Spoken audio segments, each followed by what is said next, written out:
I'll start talking about the new temperance movement and how it's been adopted by progressives. Temperance is a concept, most people have heard of, but it's not part of their working vocabulary.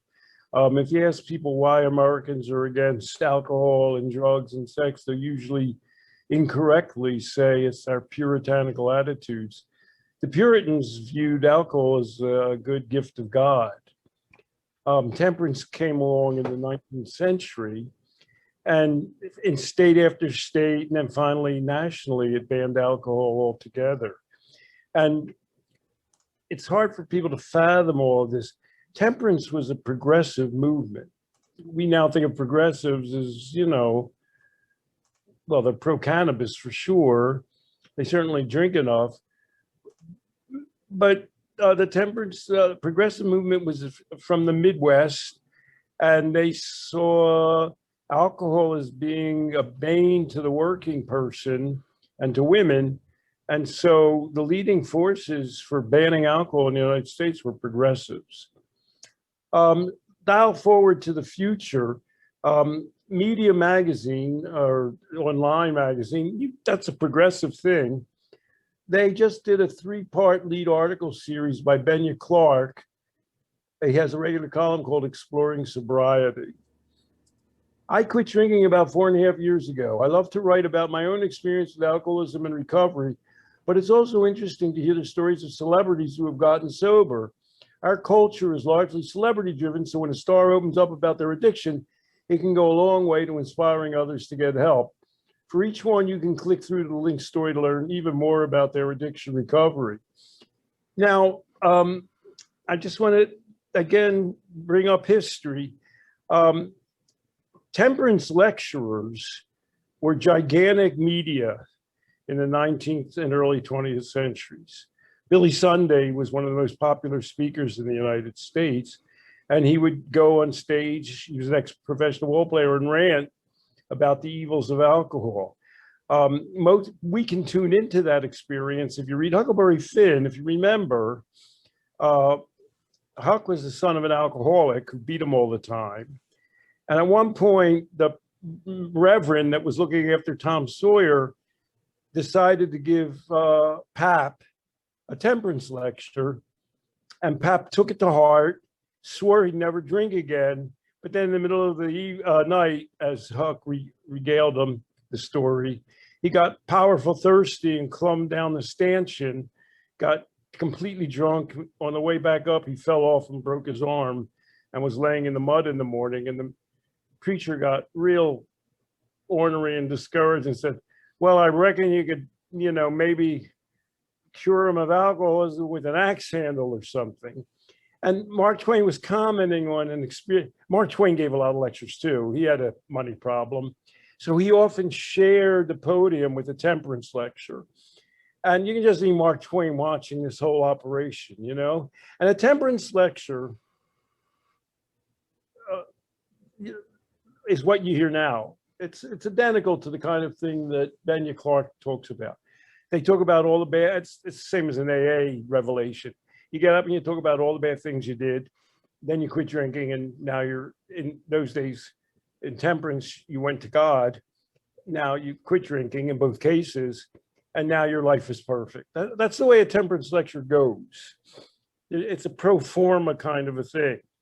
And so now, in a progressive magazine, Medium, we have these are the lead articles. They're describing how famous people have quit drinking.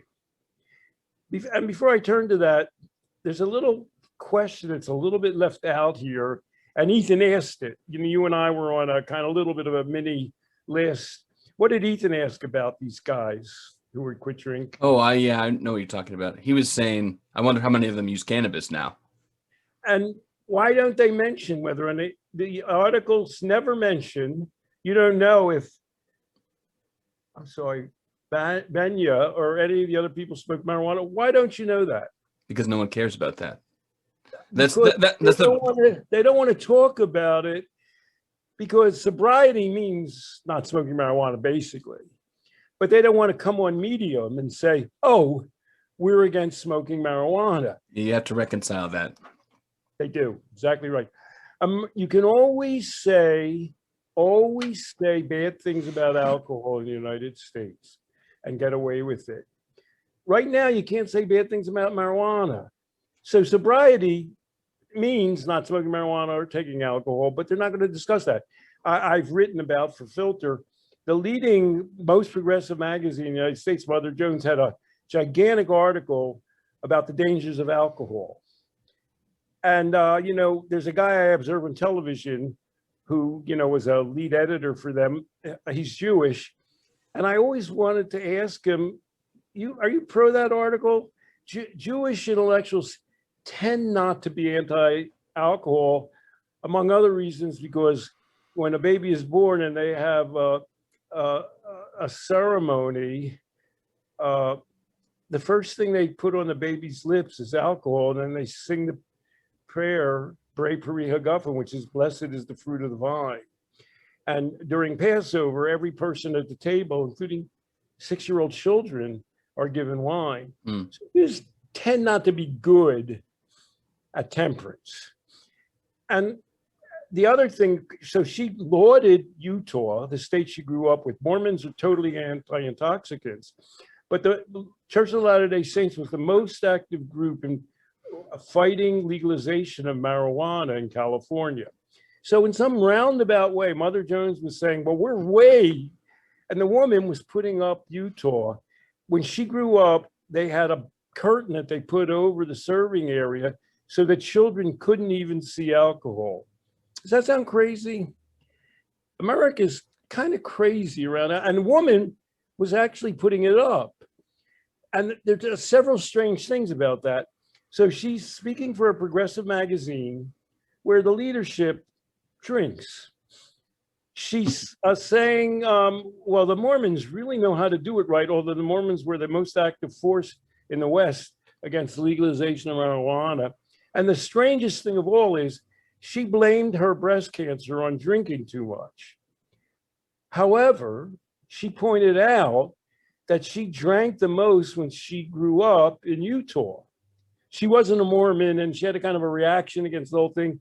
So in the setting that she's recommending, she said something like, I did more drinking before I was legally able to drink than I've ever done since, which, Hold for marijuana.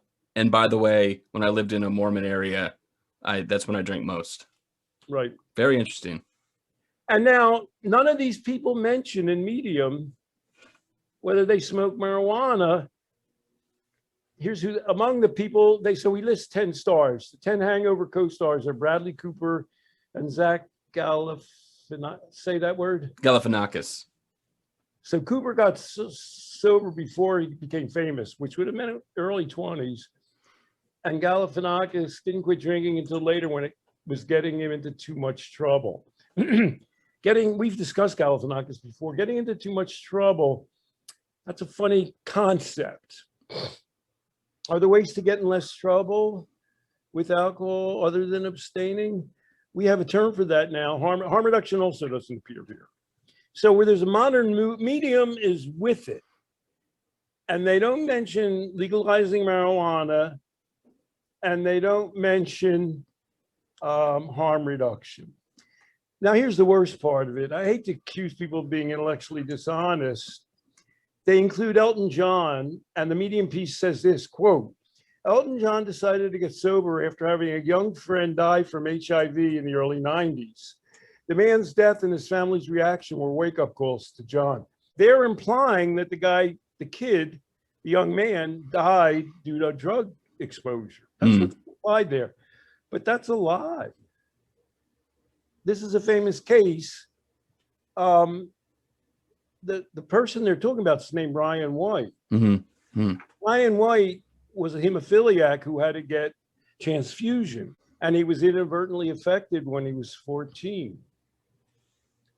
Elton John decided to get sober. This is in the Medium. After having a young friend die. Wait a second. This is the real quote. I had the luck to meet Ryan White and his family. I wanted to help them, John said. Ryan was the spark that helped me to recover from my addictions and start the AIDS Foundation. Within 6 months, I became sober. he didn't observe somebody dying of drug addiction. He observed somebody totally inappropriately, you know, how did this kid end up the victim? Because they had lousy blood supplies, and it motivated him. So the way it's written up is, it's dishonorable. It's dishonest. At least they're consistent with, I mean, it's sort of as tangled up in inconsistencies as the rest of the narrative. But it's almost a direct lie. Mm. Now I wrote about, for Filter, I wrote about two people because their stories came out at the same time. Elton John was one, and the other was Grateful Dead guitarist Bob Weir.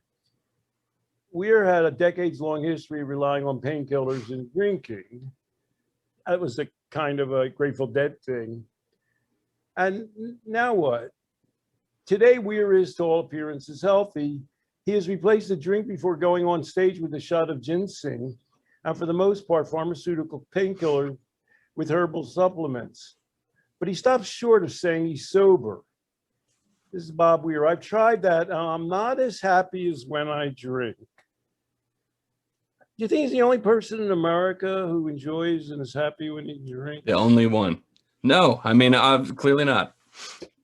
He is adamant that he is able to have a glass of wine these days and stop there.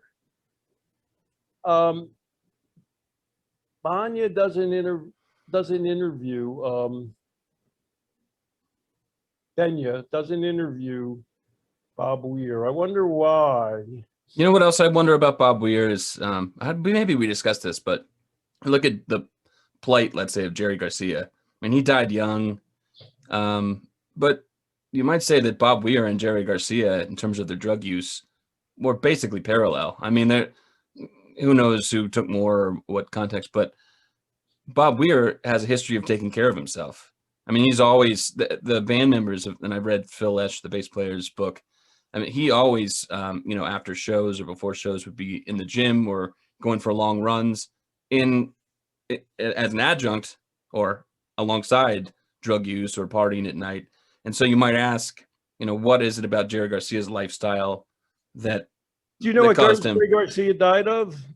I think it was a diabetic episode, but people say a heroin overdose. He was in it was a heart attack. He was in a rehab facility. He was in that's right. That's died right. of a heart attack. That's right. Yeah, yeah. So harm reduction for Jerry Garcia would have been to walk every day and to go to the gym, and then he possibly, who knows?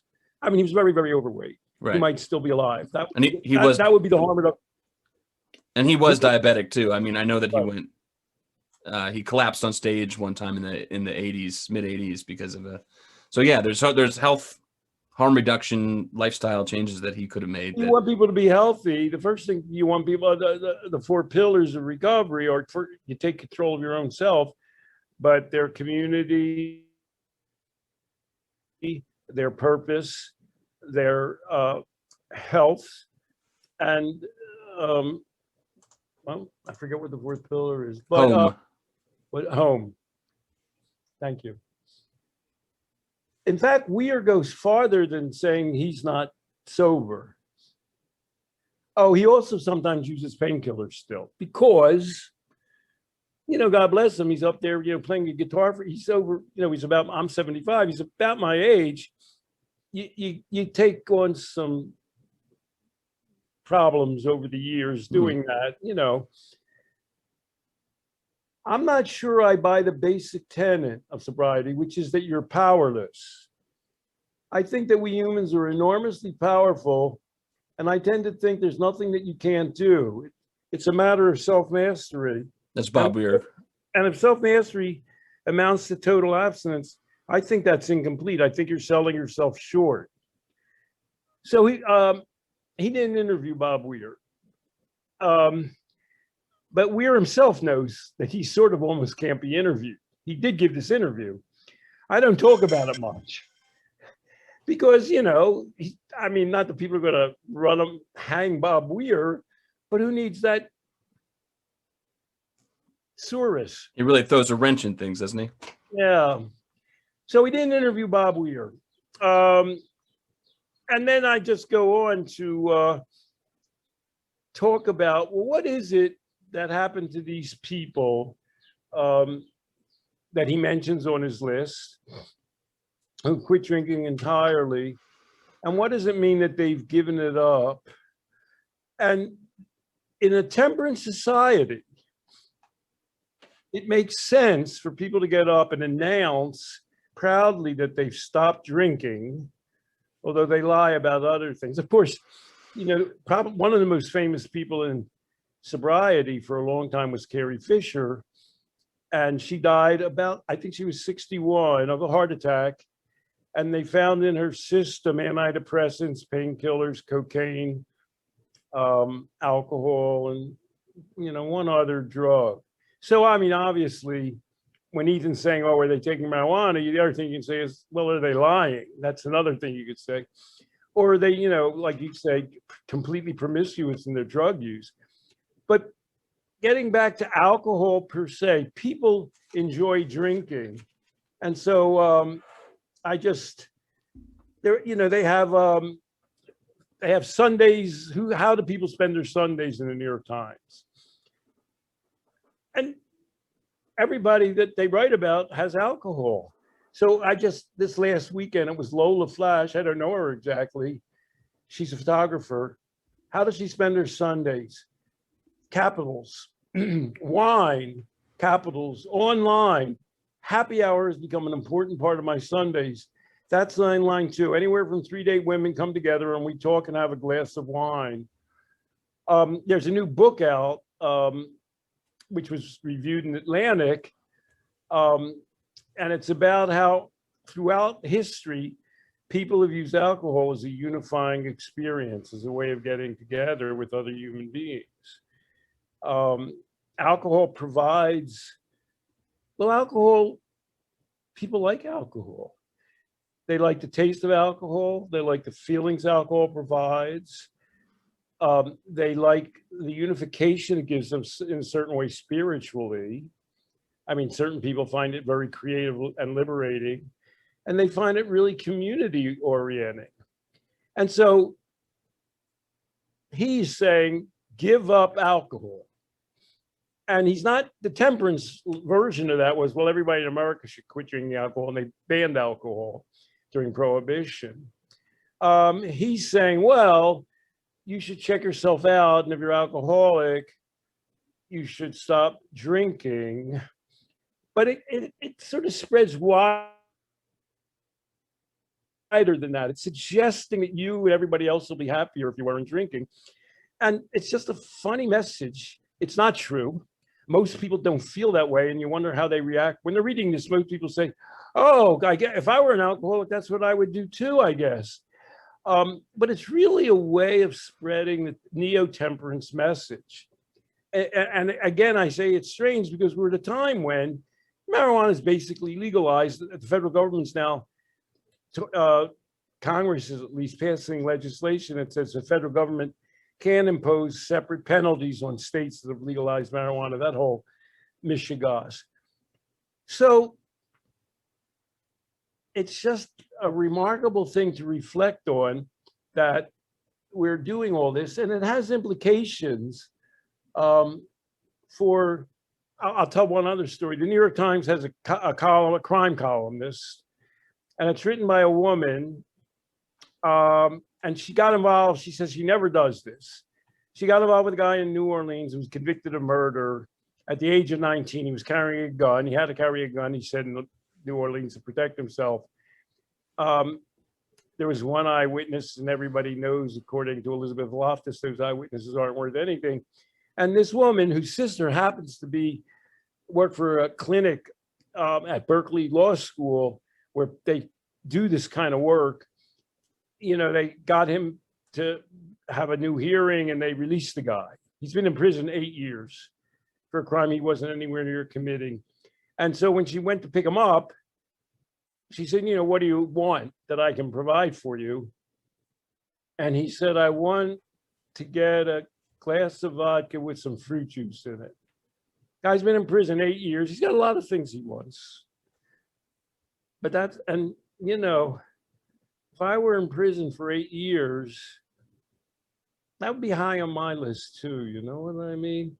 And here, in an era of freedom, around drugs, especially, he's pushing the idea that people should give up drinking voluntarily. And he's saying alcohol is a bad thing. And so I have a different proposal. And, you know, people have a hard time dealing with this. I'll bring up our good friend, whom we both adore, Carl Hart again. When drug people are asked about alcohol, their standard response is to say bad things about alcohol. They say, well, look how bad alcohol is. And that's legal.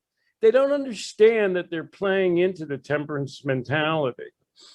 The correct thing, the thing that I say is, and Carl wants to talk about the benefits and enjoyment of drugs. That's his shtick now.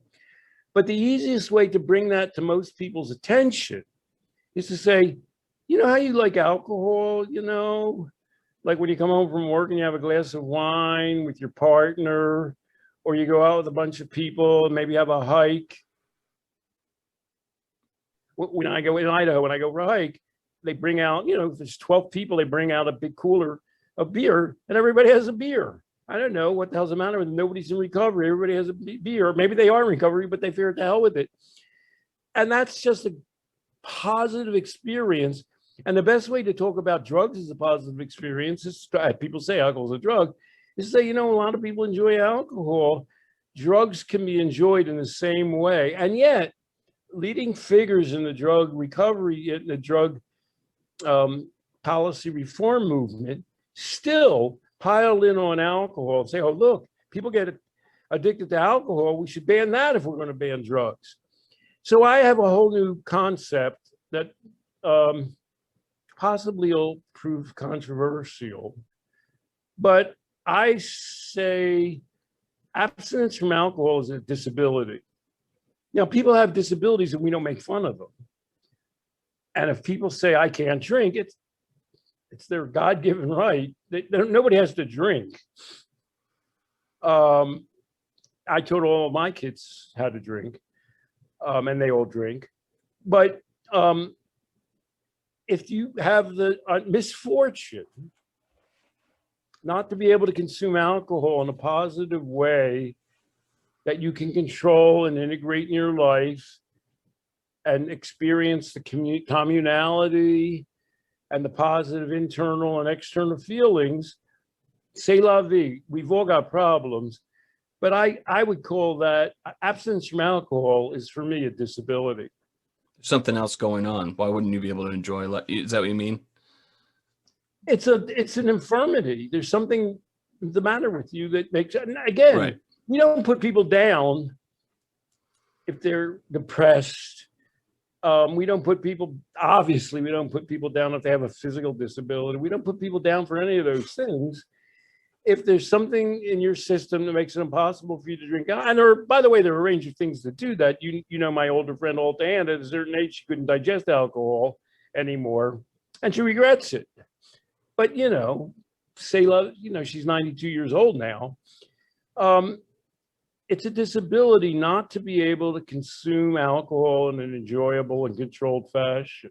I have a softer way of thinking about that, which I think it means the same thing. Go ahead, do something mild and softer. Yeah. It's not, I mean, it's not mild. It's just a way that I was thinking about it recently. So people know that by now I've mentioned, I mean, that I've been engaging in our own program, sort of, if, you know, put my money where my mouth is. And Dolores is one of our coaches, and she's been coaching. And one of the things that I started taking away is that I was drinking alcohol, even though it was, you might say, moderate or not a large amount. I would always pair it with dinner. And sometimes I was pairing alcohol with dinner, even if I didn't really feel like drinking. It was just the routine. And so I started thinking about that and just became more mindful and aware of when I'm drinking or why I am and why I would want to, what it would be giving me, which has led me to not be drinking with dinner anymore. Because actually what I found out about myself is that I actually don't really enjoy a drink with dinner all that much, and on a given day. So what I was thinking about is that you're sort of somebody abstaining from alcohol is either somebody who has found an attractive alternative. And so at that level, they're not really thinking that much about abstaining from alcohol. Or it's somebody who, if they're honest, might say, yeah, there is probably something else going on, some reason why I'm not able to enjoy alcohol in a reasonable way that could map onto a healthy lifestyle, but it's just not a problem that I'm up for addressing right now. And I think that's what you're saying. It's Well, like I thought the way you were going to go was in the life process program, the way we would approach somebody who says something like, I enjoy drinking, but I'm worried about it and I'm having problems with it, is we would talk through with them the way you did. Well, where and when are you drinking? And when is it happier or not happier? And what is leading to the happier and not happier drinking?